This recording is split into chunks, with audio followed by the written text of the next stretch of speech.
हमारे चैनल को सब्सक्राइब करें और बेल नोटिफिकेशन को ज़रूर दबाएं।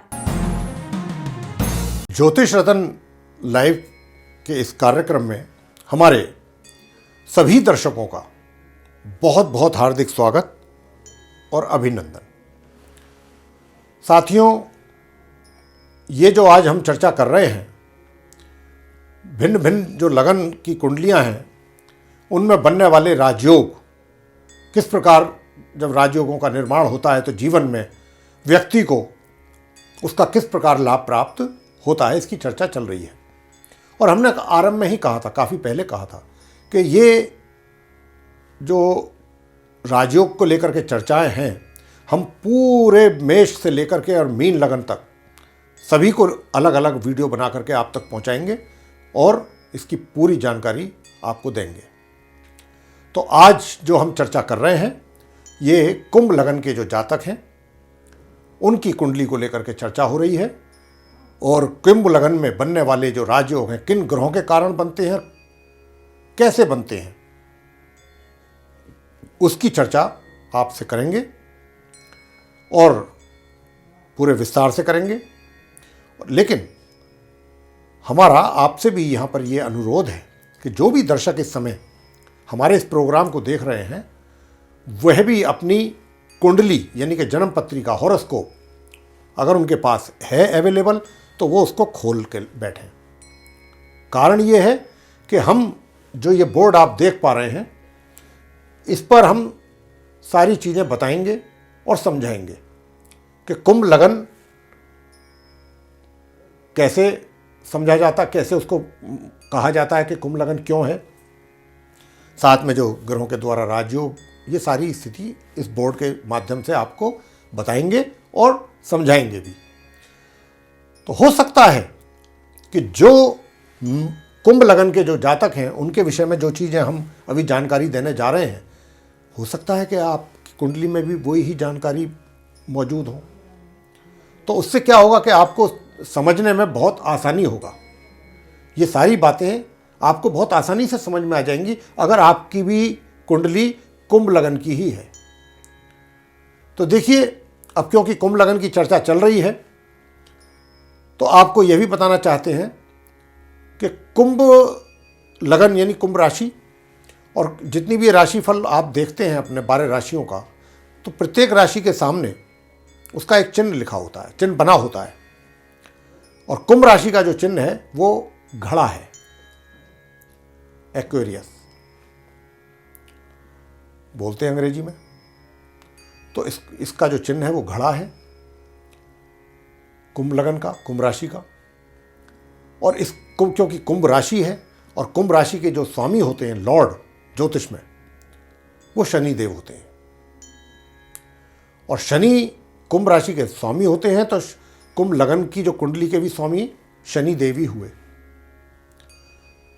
तो इससे पहले कि हम पूरे डिटेल में आपके साथ चर्चा करें बनने वाले राजयोगों के विषय में और लगन के विषय में, कुंभ लगन के विषय में, आइए, जब चर्चा चल रही है तो छोटी सी एक चर्चा इस विषय पर भी हो जानी चाहिए कि कुंभ लगन यानी कुंभ राशि के जो जातक हैं, इनका व्यक्तित्व और स्वभाव किस प्रकार का होता है, ये भी जानने की कोशिश करते हैं। आइए, तो आइए बताते हैं आपको कि देखिए, इस राशि के जो जातक हैं वो बहुत ही डिटरमिन्ड टाइप होते हैं, मतलब दृढ़ निश्चयी, जो निश्चय कर लेते हैं उससे पीछे नहीं हटते।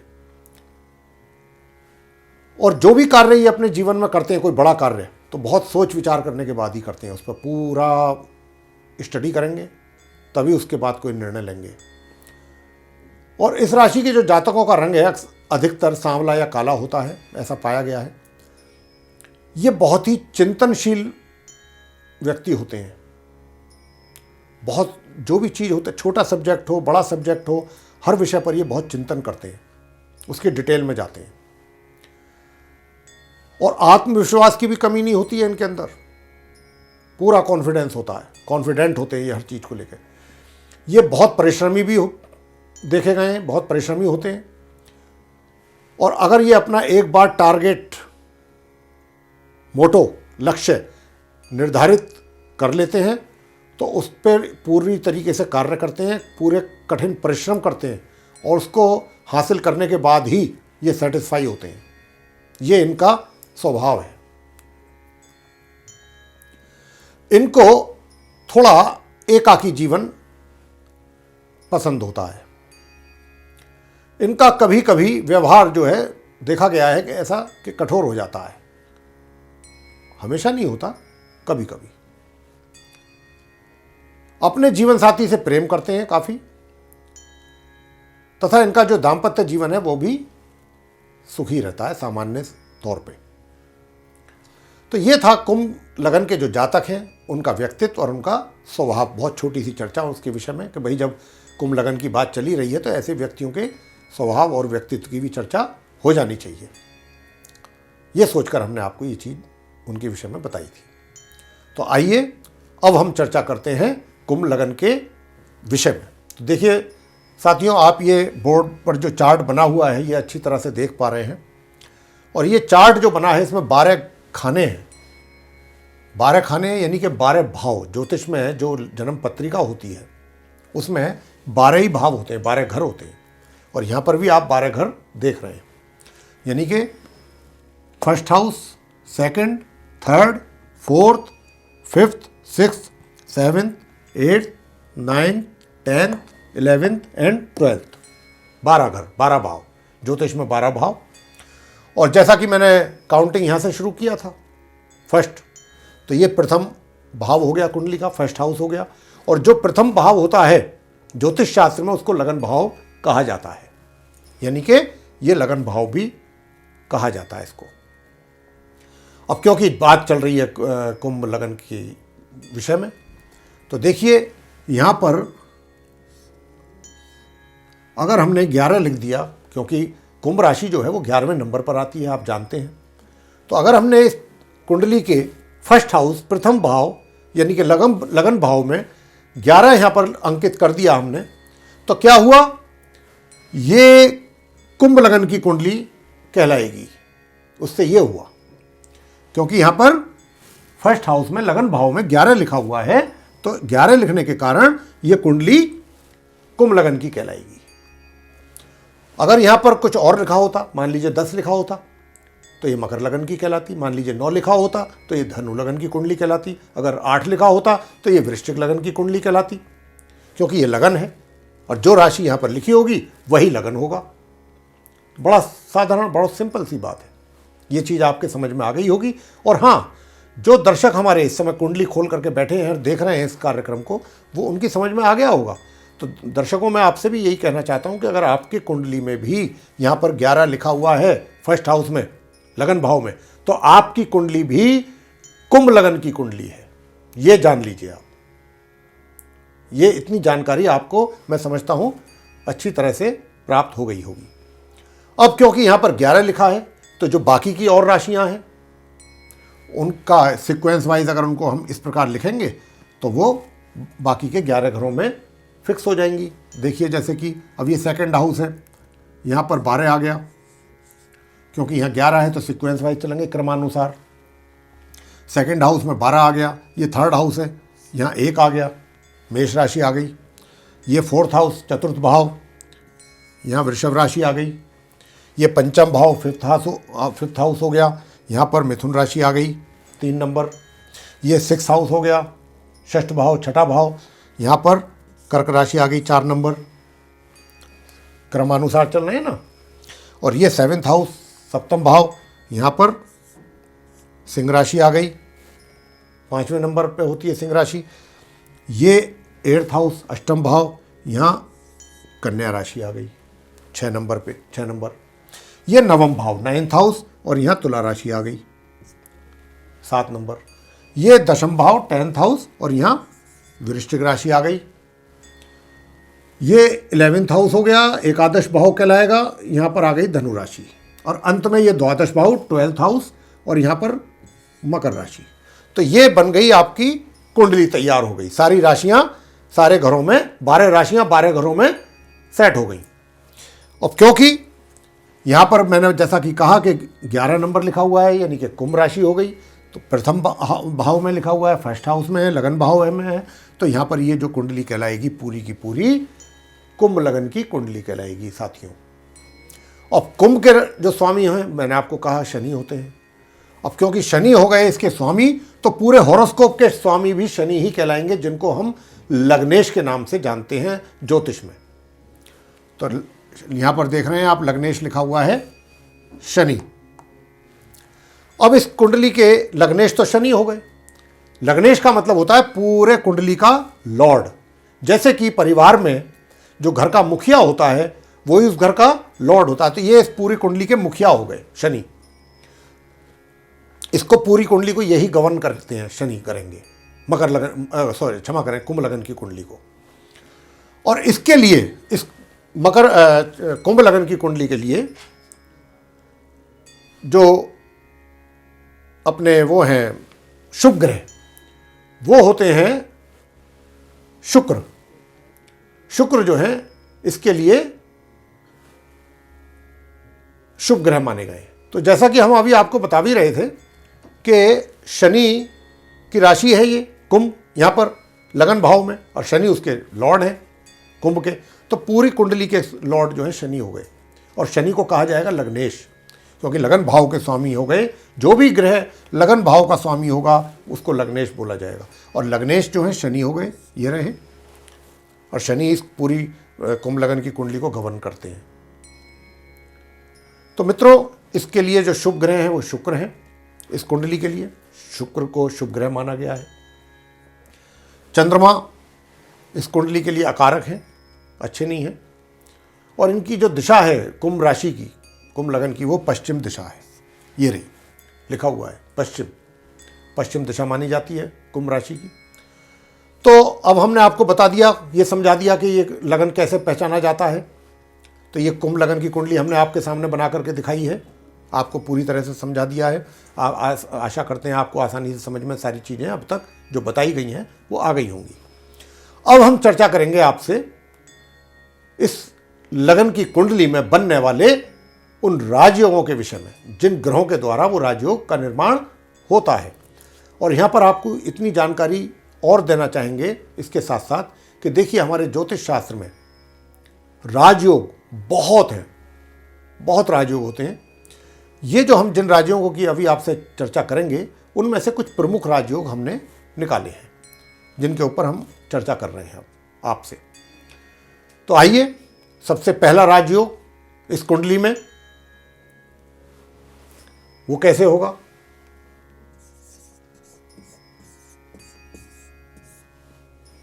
ये बन गया पहला राजयोग। अगर कुंभ लगन के जातकों की कुंडली में शनि स्वयं इसी घर में बैठ जाते हैं, लगन भाव में, अपनी ही राशि में, तो ये बहुत ही प्रबल राजयोग का निर्माण शनिदेव के द्वारा हो गया। और जब यह निर्माण हो गया तो शनि क्या करेंगे? इस प्रकार का जो व्यक्ति है जिसके कुंडली में ये योग बन गया, राजयोग, वह अपने जीवन में सफलता की नई नई ऊंचाइयों को छूता है। सफलता उसके कदम चूमती है। ऐसा व्यक्ति जीवन में पीछे मुड़ करके नहीं देखता। और हां, इतना भी आपको बता दें, इस प्रकार का जो व्यक्ति है वो, उसके अंदर एक बहुत कुशल नेतृत्व करने की क्षमता होती है, और किसी बड़े समूह का वो नेतृत्व करता है, किसी बड़े ग्रुप का नेतृत्व करता है, यानी कि जहाँ पर एक अच्छा खासा तादाद होती है लोगों की, उनको लीड करता है। लीड करने की इनके अंदर बड़ी काबिलियत होती है। एक तरीके से कह सकते हो नेता, लीडरशिप होती है इनके अंदर, और करते हैं ये, और बहुत सक्सेसफुली करते हैं। उसमें इनको नाम मिलता है, इनका सम्मान इनको मिलता है समाज में, इनकी शोहरत होती है, यश मान सम्मान सब कुछ इन्हें प्राप्त होता है। बहुत अच्छा राजयोग है ये, व्यक्ति को बहुत अच्छी ऊंचाइयों तक ले जाता है अपने जीवन में। अब आपसे चर्चा करेंगे दूसरे राजयोग के विषय में। और वो जो राजयोग है जिसकी हम चर्चा कर रहे हैं वो है ये, आप देख रहे हैं मंगल यहां बैठ गए दशम भाव में। मंगल अगर यहां बैठ जाते हैं तो ये भी अपने आप में इन्होंने भी एक बहुत प्रबल राजयोग बना दिया। जिस व्यक्ति की कुंडली में कुंभ लगन के मंगल यहां बैठे हैं, उस व्यक्ति के पास जमीन जायदाद की कमी नहीं होती है। ऐसे व्यक्ति के पास एक से ज्यादा घर, एक से ज्यादा फ्लैट, एक से ज्यादा प्लॉट, बहुत कुछ होता है, जिसको हम अचल संपत्ति कहते हैं। ऐसा व्यक्ति अपने जीवन में काफी अचल संपत्ति प्राप्त कर लेता है। और करता कैसे है? अपने प्रोफेशन के माध्यम से। जिस प्रोफेशन में वो होता है, वहां से उसको इतनी धन की प्राप्ति होती है कि वह इतना सब कुछ अर्जित अपने जीवन में कर लेता है। अब तीसरी स्थिति बताते हैं आपको राजयोग की, कि अगर यहां पर साथ में इनके परम मित्र गुरु भी बैठ जाते हैं, तो क्या होगा? फिर यह होगा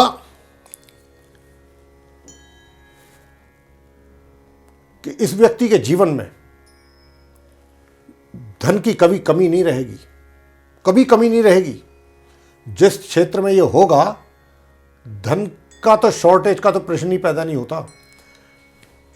धन का आगमन ऐसे होगा जैसे कोई फ्लड होता है, अपने इसके कार्य क्षेत्र के माध्यम से। जिस कार्य क्षेत्र में भी ये हैं, जहां पर भी ये हैं, अपार मात्रा में धन की प्राप्ति करता है ऐसा व्यक्ति। और जब धन की प्राप्ति होती है तो प्रॉपर्टी बनती है।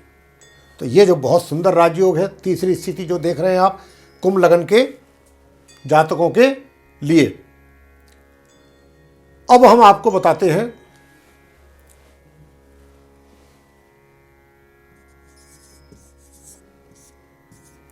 कि अगर शुक्र यहां बैठे हैं, तो ये चौथा राजयोग जो हम बता रहे हैं वो आपको चौथे नंबर पे, शुक्र अगर यहां बैठ गए तो जीवन में आपको सारे सुख प्राप्त होते हैं। वैभव, बड़ी गाड़ियां, बड़ा घर, ये सब प्राप्त होता है। और अगर साथ में इनके मंगल भी बैठ जाएं तो सोने में सुहागा। किसी चीज की जीवन में कमी नहीं होने देते ये दो ग्रह, अपार मात्रा में। और अब आपको पांचवी स्थिति बताएंगे कि अगर यहां पर बुध बैठ जाएं,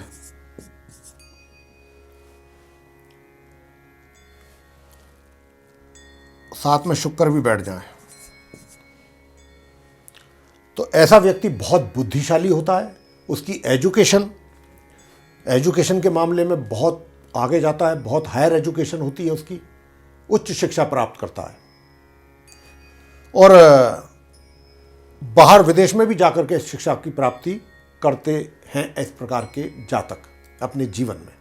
बहुत बुद्धिमान होते हैं ये, और जो डिसीजन ये लेते हैं वो ऐसे डिसीजन होते हैं कि आने वाले लंबे समय तक भी उनका लाभ प्राप्त होता है लोगों को और इनको स्वयं को भी। बहुत ही सुंदर राजयोग है ये जो यहां पर बना हुआ है।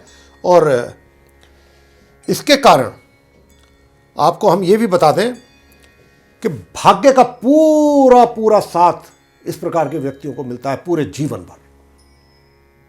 बहुत भाग्यशाली होते हैं ये, बड़े भाग्यशाली परिवारों में इनका जन्म होता है, बड़े अच्छे धनाढ्य परिवारों में जन्म होता है, उच्च परिवारों में जन्म होता है। ऐसे लोग उच्च परिवारों में जन्म लेते हैं और सारी खूबियां होती हैं।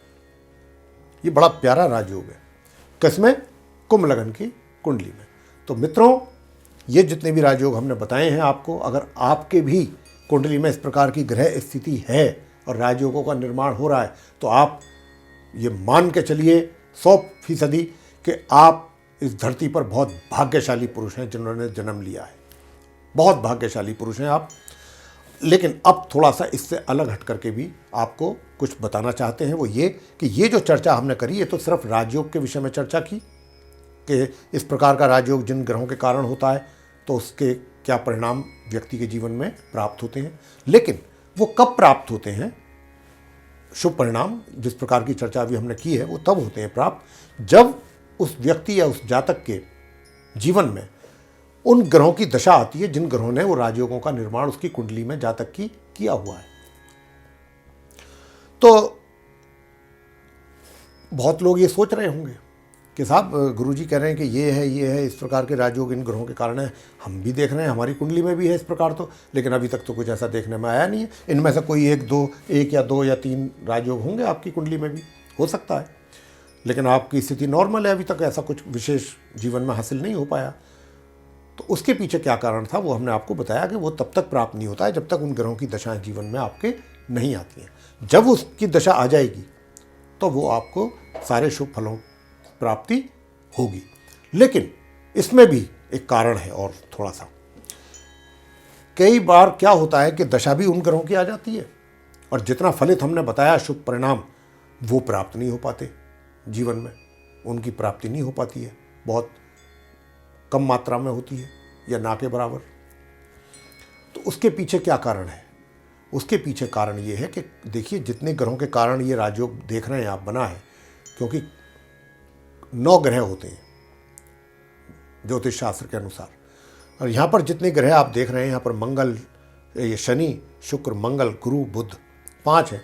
4 ग्रह तो अभी भी रह गए, या जो बचे हुए ग्रह हैं जिनका अभी जिक्र यहाँ पर नहीं हुआ है, हो सकता है कि वो आपकी कुंडली में कहीं कुछ दोष पैदा कर रहे हों, कुछ अशुभ योग पैदा उन्होंने किए हों, बनाए हों। तो ऐसा कभी नहीं होता, किसी भी व्यक्ति के जीवन में नहीं होता कि सारे शुभ योगी हों, सिर्फ राजयोगी हों। राजयोग भी होते हैं और अशुभ योग भी होते हैं। तो कई बार क्या होता है कि जिन ग्रहों के कारण राजयोग है उनकी जब दशाएं आती हैं तो जीवन में शुभ फलों की प्राप्ति पूर्ण मात्रा में नहीं हो पाती है। तो उसके लिए फिर कुछ दोष या कुछ त्रुटियां कुंडली में अवश्य होती हैं, और वो कब पता लगता है? वो तभी पता लग सकता है जब उसकी विवेचना कुंडली की पूरी तरह से की जाए, पूरा डिटेल में जाया जाए, कहाँ कहाँ क्या क्या कमियां, क्या क्या त्रुटियां हैं, कौन से दोष हैं और क्या कारण है कि जो राजयोग का भी पूरा फल, शुभ फल आपको प्राप्त नहीं हो पा रहा है उनकी दशा चलने के बावजूद। तो ये सब कुंडली देखने के उपरांत ही पता चलती हैं चीज़ें। तो देखिए, अगर आपके अंदर भी कोई इस तरीके का जिज्ञासा है और ऐसी स्थिति है जैसा कि अभी हमने आपसे चर्चा की है, तो आप भी हमारे नीचे दिए गए नंबरों पर निसंकोच डायल कर सकते हैं, और डायल करके हमारे स्टाफ से बातचीत करके आप हमारे साथ मिलने के लिए अपॉइंटमेंट ले सकते हैं और आकर के अपनी कुंडली का पूरा एनालिसिस करवा सकते हैं, और कहाँ क्या त्रुटि की क्या कमियां हैं इसकी जानकारी भी आपको प्राप्त हो जाएगी। साथ ही किस कारणवश आपको वो पूरा फल प्राप्त नहीं हो पा रहा है, और ऐसा नहीं है कि अगर प्राप्त नहीं हो रहा है तो नहीं हो पाएगा, बिल्कुल होगा, क्योंकि जब उपाय कर लिए जाएंगे, कमी पता लग जाएगी, तो निश्चित रूप से उसका पूर्ण फल आपको प्राप्त होगा। तो इसीलिए हम आपसे ये कह रहे हैं कि अगर आपको भी इस प्रकार का कोई मन में संशय है तो आप आ सकते हैं और हमसे अपॉइंटमेंट लेकर के अपनी कुंडली का एनालिसिस करवा करके सारी जानकारी प्राप्त कर सकते हैं उपायों के साथ। तो मित्रों, ये थी आज कुंभ लगन के ऊपर विस्तार से चर्चा और उनमें बनने वाले राजयोगों के विषय में सारी बातचीत आपसे की है। और अब आपसे इतना ही कहना चाहेंगे कि ये प्रोग्राम आपको पसंद आया है तो आप इसको लाइक कीजिए, शेयर कीजिए, चैनल को सब्सक्राइब करना भी ना भूलें, साथ ही जो बेल आइकन है उसको अवश्य दबाएं, ताकि आने वाले दिनों में जो हमारे नए नए कार्यक्रमों पर जो वीडियो तैयार हो रहे हैं वो भी आप तक आसानी से समय अनुसार पहुंच सकें और उसका आप लाभ प्राप्त कर सकें। इसी के साथ बहुत बहुत धन्यवाद। जय माता दी।